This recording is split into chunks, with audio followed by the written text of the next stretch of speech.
Hello, hello, my spooky friends, and welcome back to LukieSpooks.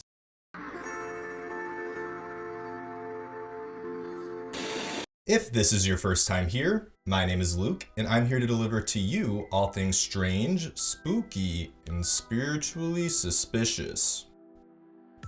And of course, happy spooky season! If you weren't aware, I just posted a banger of a video, if I do say so myself, on the Waverly Hills Sanatorium, and there are definitely some goodies in there. I highly recommend you give that a watch, especially if you are very intrigued by abandoned and haunted megastructures like me. I go into the history, the stories, every floor, the death tunnel. I don't want to give too much away, but I can almost guarantee that there's probably something in there that you haven't seen. So with all that being said, I figured the best way to take a breath after that monster of a video was with something a little bit more low-key, if you can even say that. A decompressor, if you will, to officially celebrate the spooky season with you. So today, we're gonna explore what the heck happened in 2016. And no, I'm not talking about that, although it does kind of have to do with it. But I'm talking about something else that happened right around the same time and caused a lot of hype. That's right, the killer clown craze of 2016. We're gonna get into what it was, why it happened, and will it happen again? But before that, I would be remiss if I didn't bring to your attention something very important to me and my boss, which is that, even though it's basically over, October is National Black Cat Awareness Month. Oh, sweet girl.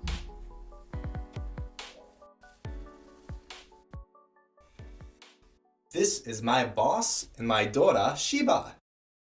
And if you can't tell, she's a black cat. She doesn't love this right now. I'm not gonna lie, she's a little camera shy. She goes by Sheba, Shibu, Shibarito, and my favorite, Sheba Bibu Bibumbap. And she's almost 10 years old. I got her as a kitten from a shelter in Harlem when I lived in New York City, so she's a city kitty. And not only that, but based on the timing that the shelter got her, the math was mathing to give her an honorary birthday of Halloween. She's the best. Whew, okay, had to let her go. She was getting antsy on that. However, something I didn't know at the time was that black cats, along with other black animals, are much less likely to find a forever home. And they're much more likely to be euthanized in shelters, aka put to sleep, which is very, very sad. And research shows that black cats are more likely to experience this than any other cat type. In fact, 74.6% of black cats in shelters never make it out alive. They're the least likely type of cat to get adopted at only 10%. And the reasoning? Bad luck, of course. And also the perception that they're not very loving or caring or friendly. And this one just kills me. But they're just not photogenic enough. The whole bad luck superstition thing goes way back, and it's pretty convoluted, but here's the watered down gist. Early links to black cats and magic, or the occult, go back to the ancient Greeks, who associated black cats with Hecate, the goddess of magic, witchcraft, spirits, and necromancy. All the spooky stuff, basically. But over time, this association grew stronger in European folklore, with black cats assuming the role of being familiars or assistants to witches. The final nail in the coffin came in 1233, when Pope Gregory IX of the Catholic Church wrote the Vox in Rama. Basically, it was a decree against heresy that also happened to emphasize black cats' association with Satan. And contrary to popular belief, this decree never explicitly called for the mass killings of any cats, which is good. But this stigma stuck with our dark feline friends for centuries, reignited by intermittent witch trials and satanic panics. Sheba, what do you think about all this? What's this? What do you got there? She just handed me a note. Yeah, she has strong thumbs. You want me to tell the viewers why they shouldn't get a black cat? Because you want to seem tough? Because you're from Harlem. Oh. But you do understand the point of this whole video. Okay, got it. Well, I gotta do what the boss says, so... okay, so here we go. Here are some reasons why you shouldn't get a black cat. Black cats are definitely not photogenic.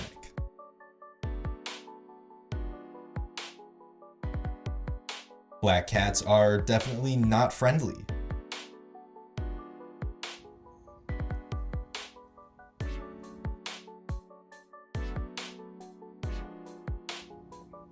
Black cats are definitely not caring.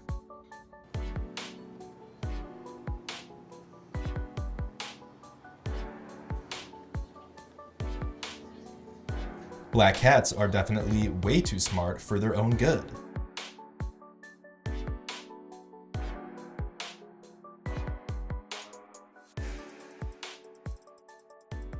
Sheba, I can hear you cleaning yourself over there. She's really enjoying grooming herself right now, and I'm not going to be the one to stop that. So yeah, I guess these are all the reasons why you shouldn't get a black cat. Did I do it right? Yeah. But in all seriousness, the anti-black cat sentiment doesn't just manifest at shelters. Many unhoused black cats, especially around the fall season, experience abuse in the streets at the hands of cruel people. And that is very sad. And bad. Mean. So this month or season or whenever you see this, if you've been considering adopting, take this video as your sign and consider adopting fur babies or fur adults like Sheba Bibubibamba. Get yourself a dope mini panther. And if you have allergies or just aren't able to house a needy animal, then no sweat. You can still be an ally by spreading awareness and defending a helpless black cat on Halloween. I've also posted the links to some reputable organizations that would love and appreciate your donations if you're able to support. And bless you, Sheba. Sheba greatly thanks you for your attention to this urgent matter, and with that, would like me to get on with our regular scheduled programming. The rest of this video contains some quite disturbing footage of creepy clowns with presumably nefarious intentions. So if creepy clowns are just too much for you, and believe me, no one's gonna hold that against you, then it might be a good idea to sit this one out. Good alternative options would include my Waverly Hills and Curse of Flight 191 videos.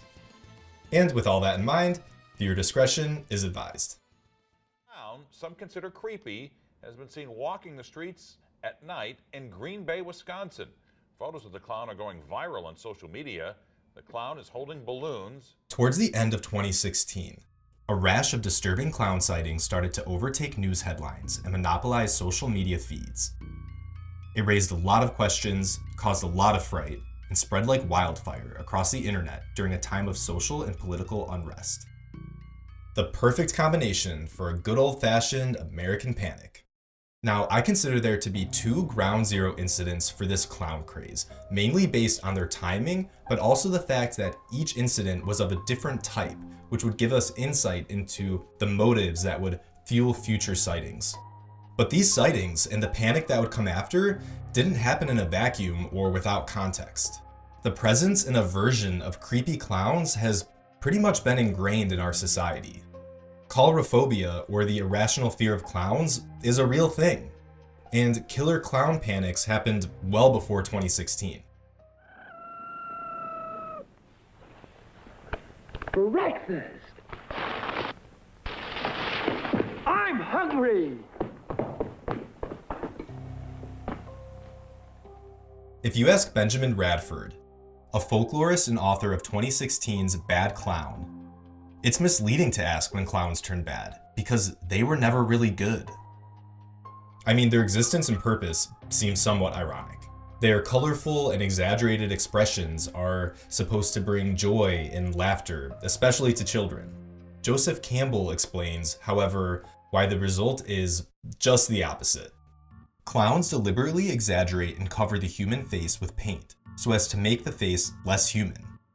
When a small child is first learning about the world, to have exaggerated features is incredibly disquieting. It makes them question what they are just beginning to feel is normal. Of course, the clown's behavior is meant to be funny, but if you haven't yet developed that sense of the world, then you simply view them as odd, scary. Even once we're old enough to understand what clowns are, their very point is to upset expectations. This guy knows what's up. As humans, we're just hardwired not to trust anything behind a mask, regardless of the type.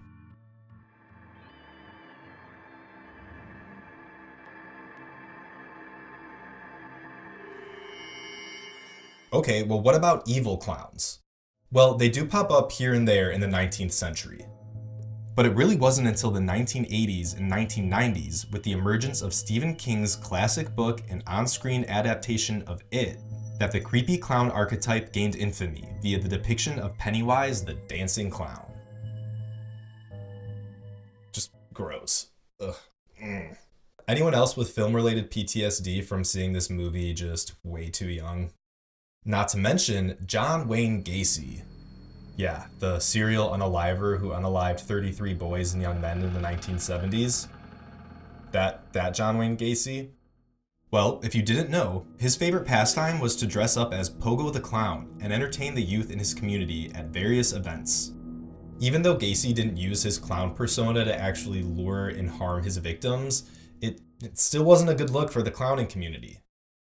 So, given the fact that we already had an evil clown archetype, an innate distrust of masked figures, people like John Wayne Gacy, books and movies like It, well, this terrifying character earned its spot in the Halloween Hall of Fame, popping up in haunted houses, movies, and doorsteps asking for candy. The fear, or at least discomfort, caused by these creepy clowns is basically like an evergreen, low-hanging fruit. Easily harvested, mashed to a pulp, and served in a chilled glass of grainy and ambiguous footage.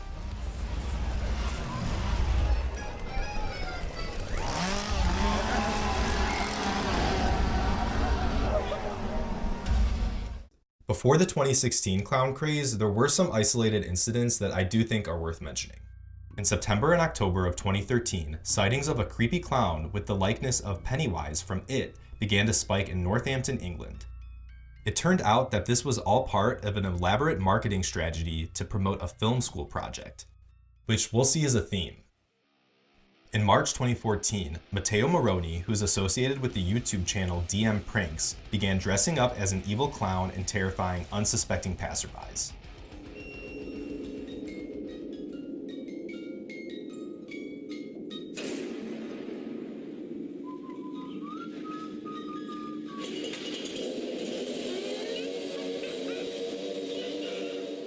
And his videos got hundreds of millions of views. Then, in October of 2014, sightings of a very creepy clown appeared around Wasco, California. These reports centered upon the Wasco Clown, and it turns out that this incident was also a photography stunt performed by a local couple. Gotta hand it to them, they crushed the assignment on this one. Just not into what's going on over here. And this all takes us to the year in question, 2016. Tensions were already high because of the impending presidential election. And then we have our first of the two major sightings. These photos were captured Tuesday around 2 in the morning. Police have received several calls. However, they say even though it may be creepy, there's nothing illegal about someone walking around as a clown. On August 1st, 5 pictures started going viral of a creepy clown holding black balloons, roaming a vacant parking lot under a bridge in downtown Green Bay, Wisconsin. A Facebook page was created claiming that the clown was named Gags. In the days that followed, these pictures were all over the internet. This was being discussed on social media, on local news, and on national news. However, suspicions of the character being related to a horror film were confirmed when Wisconsin filmmaker Adam Krause announced the pictures were a marketing stunt for a then unreleased short film titled Gags. A feature film was produced based on the short film and premiered in 2018. So chalk this one up to another marketing scheme. And I haven't seen this movie yet. I actually didn't know it existed, but definitely drop a comment if you have. Gotta be kidding me. Get all this on camera. He's waiting around for you. Yeah, there's a clown downtown. He's hanging around for you. But then, only a few weeks later, clown sightings started to be reported in Greenville, South Carolina. However, the nature of these sightings seemed to be much more sinister. Most of the reports came from children, claiming that they were approached by a menacing clown near the woods who attempted to lure them away with cash. Cold hard cash, baby. Probably would have gotten me. Now, the stressful thing about these sightings is that they were mostly reported by children. A lot of children with very similar stories. Except the authorities had nothing to go off of in order to confirm these events, and there were no photographs of what had happened. Law enforcement tell me they have no reason to believe that this is not real, but they also haven't found any trace of these reported clowns. They say they are taking these calls very seriously for the time being because of the claim that the clowns are trying to lure children into the woods. Residents at Emerald Commons Apartments off White Horse Road say they're on edge after kids reported seeing a man dressed in a clown costume wandering through the woods near these dumpsters Monday night. There's some adults that's actually scared of clowns too, so it's freaky, it's creepy. Radford calls them phantom clowns because there's never any evidence that these clowns are real. Sometimes witnesses say they have photographs, but I couldn't find any confirmed. So it goes without saying why this would cause a lot of concern in the community. And this contrasts greatly to what happened in Green Bay, but also all those precursor events, which were performed by what Radford calls stalker clowns, where the intent is to scare, prank, or draw publicity. They want to be seen, to cause commotion and discussion, but they usually have no real intent to harm anyone, and their motives are eventually disclosed. So we've got stalker clowns, high visibility, want to cause commotion, but they have no real intention to harm you. Then we have phantom clowns, which probably are there based on the stories, but we have no evidence and we don't see them, and they probably have intentions to do some pretty bad things. So in the following days, weeks, and months, news headline after news headline flooded the internet about clown-related sightings or interactions across the United States and even across the globe, all while being perpetuated on social media.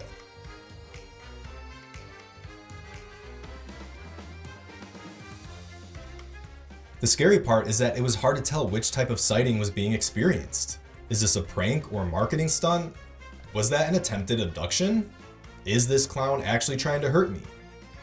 I'm just going to start a little slideshow to highlight some of the occurrences that happened after Green Bay and Greenville. Feel free to pause along the way to read the captions because some of them are just unhinged.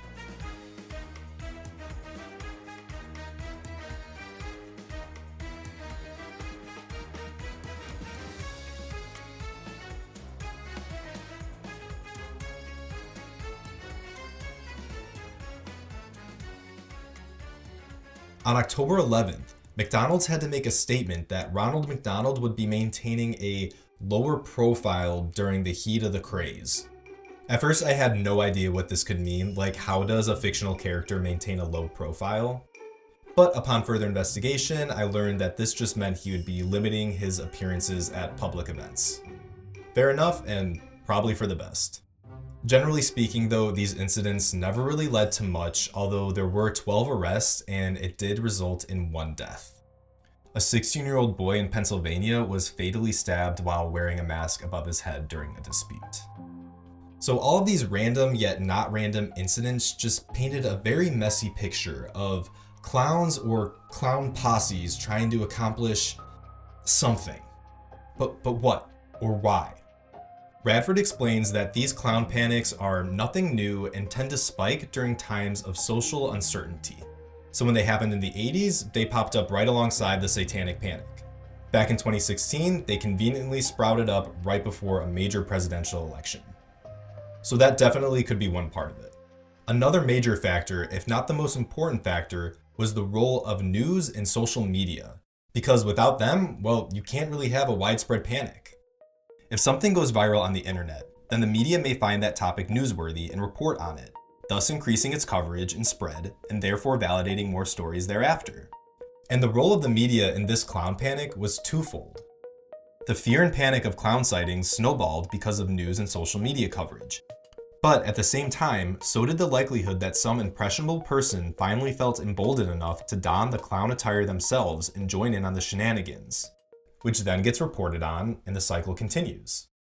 Bradford explains that the appeal of being a stalker clown is pretty simple. Being creepy and dressing up as a clown in public to scare people, but not actually doing any harm, is technically not illegal. That's why so many police had such a hard time doing anything about it in the first place. So it's a low-risk, high-reward stunt that's almost guaranteed to make local or national news. And the appeal of being a copycat might be enhanced for some people during these times of social unrest. It's an opportunity to be someone or something else, to take feelings of anxiety, fear, or anger and turn it into adrenaline. They take it as an opportunity to transfer those emotions to someone else, even if they don't have any intent to harm them. But maybe let's find a healthier way to deal with our emotions. One thing that apparently didn't contribute to the 2016 panic was the impending release of the 2017 adaptation of Stephen King's It.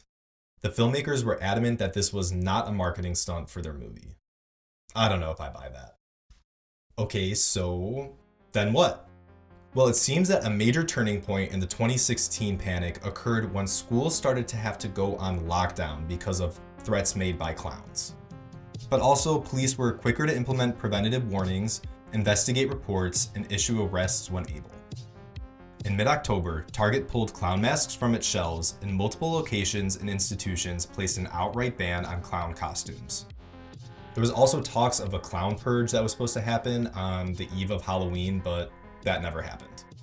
And by clown purge, I mean people dressing up as clowns and purging other people, not people purging the clowns.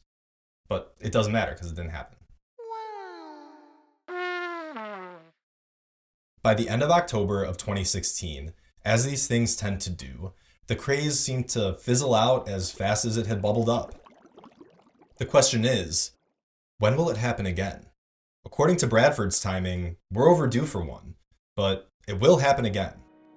Which is concerning to me, and not so much because of the clown sightings per se. More so because of the people these clowns may try and antagonize. 2016 was a different time. Of course, it was a crazy time, but a lot has changed over the last 10 years. The clown craze of 2016 fed off of fear and anxiety. And I don't mean to sound pessimistic with what I'm about to say, but at least relative to this discussion, I would say people these days are more angry than they are scared. And people aren't really in the mood to play games.